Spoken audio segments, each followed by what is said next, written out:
गुरु जी के चरणों में मेरा कोटि कोटि प्रणाम। ओम नमः शिवाय। शिव जी सदा सहाय। ओम नमः शिवाय। गुरु जी सदा सहाय। संगत जी, आप सबको भी मेरा सुमना जी का प्यार भरा जय गुरु जी।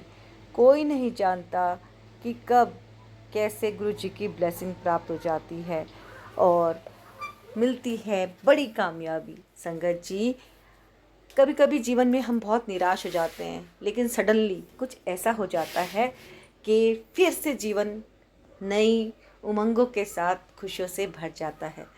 तो ऐसा ही एक बहुत ही प्यारा सा रोंगटे खड़े करने वाला चमत्कारिक सत्संग आपके साथ शेयर कर रही हूँ, जो वास्तव में ही एक बहुत बड़ा मिरेकल है।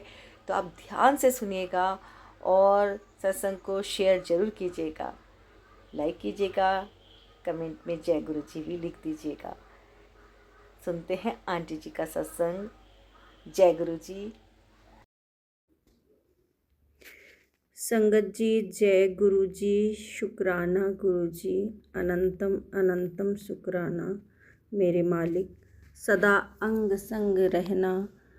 ब्लेसिंग्स ऑलवेज गुरु जी। संगत जी, यूँ तो सत्संग बहुत सारे हैं, गुरु जी की बहुत सारी रहमतें हमारे साथ हैं, लेकिन उसमें से एक सत्संग मैं बताना चाहती हूँ। सबसे पहले तो गुरु जी का मंत्र जाप करती हूँ। ओम नमः शिवाय, शिव जी सदा सहाय। ओम नमः शिवाय, गुरु जी सदा सहाय। संगत जी, करीब 1 से सवा साल हो चुके हैं गुरु जी से जुड़े हुए। इन सवा सालों में अनगिनत मिरेकल्स हुए हैं। उनमें से एक मिरेकल्स मैं आपको सुनाने जा रही हूँ। वैसे इन मिरेकल्स को जनरली लोग कह देते हैं कि कोइंसिडेंट होगा, लेकिन कोइंसिडेंट कुछ नहीं होता। गुरुजी स्वयं ही ये सब कुछ करते हैं अपनी संगत के लिए, अपने भक्तों के लिए। एक बार की बात है कि सुबह मैं मॉर्निंग वॉक करने के लिए जाती हूँ, जो कि मैं अपने बच्चे को स्कूल छोड़ने के बाद फिर इसके बाद पार्क जाती हूँ। वहाँ पे आधे घंटे में मॉर्निंग वॉक करती हूँ। तो डेली रूटीन के तहत मैं मॉर्निंग वॉक के लिए पार्क गई हुई थी, लॉक लगा करके। घर में हस्बैंड ऑफिस चले जा चुके थे और इसके बाद मेरा बेटा भी स्कूल जा चुका था। इसके बाद फ्री होकर के मैंने लॉक लगा करके प्रॉपर जो मेन गेट में बड़ा लॉक होता है उसको लगाने के बाद में चाबी लेकर के मैं पार्क चली जाती हूँ। ये डेली रूटीन ही था, वैसे ही मैं कर रही थी और पार्क में मैं राउंड लगा रही थी। राउंड लगाने के बाद लगभग हाफ एन आवर हो गया और मुझे लगा कि अब मुझे घर जाना चाहिए। तो मुझे लगा थोड़ी देर में रेस्ट कर लेती हूँ। मैं बेंच में बैठ गई और रेस्ट करने लगी। उसके बाद क्या हुआ कि मुझे एकदम से याद आता है कि मेरे हाथ में चाबी थी और मोबाइल था। तो मोबाइल तो मेरे हाथ में था पर चाबी नहीं थी। तो मुझे लगा चाबी कहाँ मेरी रह गई, और मैं इधर उधर नीचे बेंच के देखने लगी पर मुझे को चाबी नहीं मिली। इसके बाद मैंने कई राउंड लगाए वहाँ आसपास की, शायद मैं वॉक कर रही थी, यहाँ इनमें से कहीं से भी मेरे हाथ से स्लिप कर गई होगी चाबी। तो मैं ढूंढने लगी बट मुझे चाबी नहीं मिली। उसी जगह एक स्कूल अभी कुछ दिनों से लगना स्टार्ट हो गया है, जो कि गरीब बच्चों के लिए है, एनजीओ टाइप का। तो मैं वहाँ पे जाकर, मुझे लगा शायद किसी बच्चे ने चाबी उठा लिया हो और खेलने के चक्कर में लेके चला गया हो। तो मैंने वहाँ पे अनाउंस कराया कि किसी को चाबी यदि मिली हो, इतनी इतनी ऐसी बड़ी थी, उस पर 3-4 चाबियाँ और लगी हुई थी, किसी को मिली हो तो प्लीज़ प्लीज़ दे दो मुझे। लेकिन उनमें से एक बच्चा उठा, उसने कहा कि आंटी मैंने चाबी देखी है, उधर साइड पे पार्क पे चाबी पड़ी थी, एक अंकल जो है ना झुक करके उस चाबी को उठाया था। और उम, और इसके बाद मैंने नहीं देखा, फिर उन्होंने पॉकेट में रख लिया और वो चले गए थे। मैंने कहा बेटा अंकल कैसे थे? उन्होंने कहा नहीं मैंने कहा इनमें से देखो कोई भी अंकल जी हों जो कि चाबी उठाए। बोले नहीं, इनमें से कोई नहीं था, वो यंग अंकल थे, ये सारे बुज़ुर्ग अंकल हैं। तो इस तरह से संगत जी, मैं एक चीज़ और बताना चाहती हूँ कि जैसे ही मैं मॉर्निंग वॉक के लिए पार्क में इंटर हुई थी तो एक यंग एज का जो बंदा है एक टूटी हुई बेंच में बैठा हुआ था। तो अक्सर क्या होता है कि सीमेंटेड टूटी हुई बेंच थी, तो उसमें जो भी अननोन ही बंदा कोई होता है जो कि जाके वहाँ बैठ जाता है और उस बेंच को टूटकर नीचे गिरने का डर रहता है। तो मैंने सोचा इसको जाके मैं बताती हूँ कि ये बेंच टूटी हुई है और अचानक से कभी भी गिर सकती है, तो चोट पहुँच सकती है। लेकिन जब मैंने नज़दीक जा कर के देखा तो वो ध्यान में इतना मग्न था और बिल्कुल यंग एज का था, पतला दुबला, और ऐसा लग रहा था कि इसको इसको तो मैंने कभी देखा नहीं। दूसरी बात, ऐसा लग रहा था जैसे गुरुजी की सबसे पहले की जो फ़ोटो थी, जो पतले दुबले जिस समय पे थे, वो हल्का सा उनके फेस में जो गंजा सा सर था, वो हल्का सा, वो साइड साइड पे जो बाल कम होते हैं वो दिखाई दे रहा था, लेकिन क्यूट सा बच्चा था, मीन्स 22-25 साल की एज रही होगी। फिर मुझे लगा मैंने डिस्टर्ब नहीं किया और कि जब ये इसकी आँखें खुलेंगी इसके बाद मैं बताऊँगी इसको। तो मैंने बहुत सारे राउंड्स लगाए, लेकिन वो वैसे के वैसे ही ध्यान में लगा रहा। लेकिन जब मैं चाबी ढूँढ रही थी तो मुझे उस बंदे की याद आई कि एक बंदा वहाँ पे बैठा हुआ था, कहीं उसने तो नहीं चाबी ले लिया है।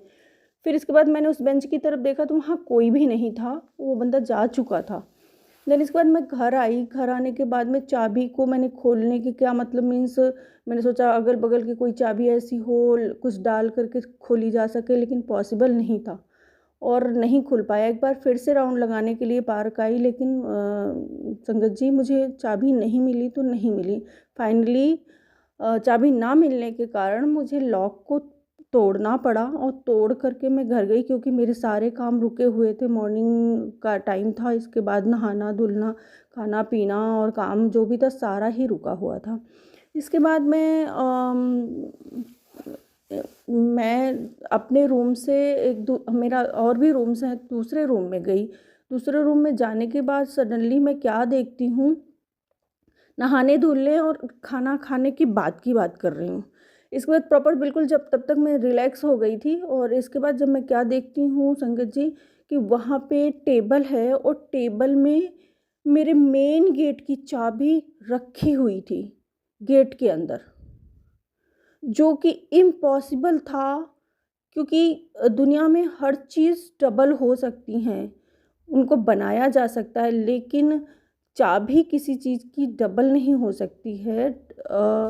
और मतलब मीन्स घर के अंदर हो ही नहीं सकती, जो कि मैंने लॉक लगा चुकी थी, लेके गई थी, और चाबी वैसे ही सेम वही गुच्छा, उसमें 4-5 जो चाबियाँ लगी थी वो वैसे की वैसी लगी थी, और चाबी प्रॉपर रखी हुई थी टेबल पे। मैं शॉक्ड रह गई।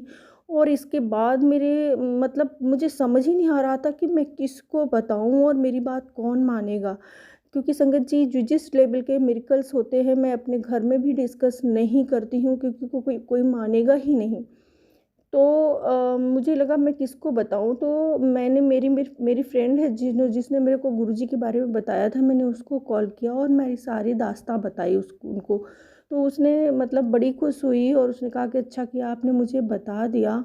और मैं चाबी मेरे को टेबल में बार बार देख रही थी, मेरे को समझ ही नहीं आ रहा था कि मैं सच में मैं हूँ, इसी दुनिया में हूँ या नहीं हूँ। दिन इसके बाद शाम को हस्बैंड आते, मैं उनको बताती हूँ, बच्चा आता है उनको भी बताती हूँ। और इसके बाद ये एक बहुत बड़ा मिरेकल था जो कि आज तक नहीं समझ में आया कि क्या हुआ मेरे साथ। और ये चाबी घर के अंदर मुझे मिली, जो कि मैं बाहर ढूंढ रही थी, इतने सारे लोगों से बात किया, चाबी ना मिलने पर लॉक भी तोड़ना पड़ा, लेकिन चाबी का गुच्छा सहित पूरा टेबल के ऊपर प्रॉपर बिल्कुल साफ़ सुथरी जगह में रखा हुआ था, जो कि बहुत बड़ा मिरेकल था। ये मैं बहुत दिन से मैं सत्संग शेयर करने की कोशिश कर रही थी कि अब करती हूँ तब करती हूँ, पर गुरुजी का बार बार मैसेज आ रहा था कि अपना शुक्राना, गुरुजी को शुक्राना करो, गुरुजी को शुक्राना करो, शुक्राना करना है। अभी शुक्राना बाकी मुझे समझ नहीं आ रहा था। इसके बाद जब मैंने सत्संग सुना तो सत्संग में था कि एक शुक्राना, अपना सत्संग शेयर करना है, उसको शुक्राना बोलते हैं। इसलिए मैं आज ये पहला अपना सत्संग शेयर किया है और इस तरह के बहुत सारे सत्संग हैं संगत जी। मैं और भी सत्संग शेयर करूँगी। इसके बाद मैं अभी फ़िलहाल के लिए इस सत्संग को यहीं पे रोकती हूँ और गुरु जी का मंत्र जाप करती हूँ। ओम नमः शिवाय, शिव जी सदा सहाय। ओम नमः शिवाय, गुरु जी सदा सहाय। ओम नमः शिवाय, शिव जी सदा सहाय। ओम नमः शिवाय, गुरु जी सदा सहाय। ओम नमः शिवाय, शिव जी सदा सहाय। ओम नमः शिवाय, गुरु जी सदा सहाय। बहुत बहुत धन्यवाद संगत जी। इसके साथ मैं अब इस सत्संग को यहीं पूर्ण विराम करती हूँ। बहुत बहुत शुक्रिया, बहुत बहुत शुक्रिया आपका।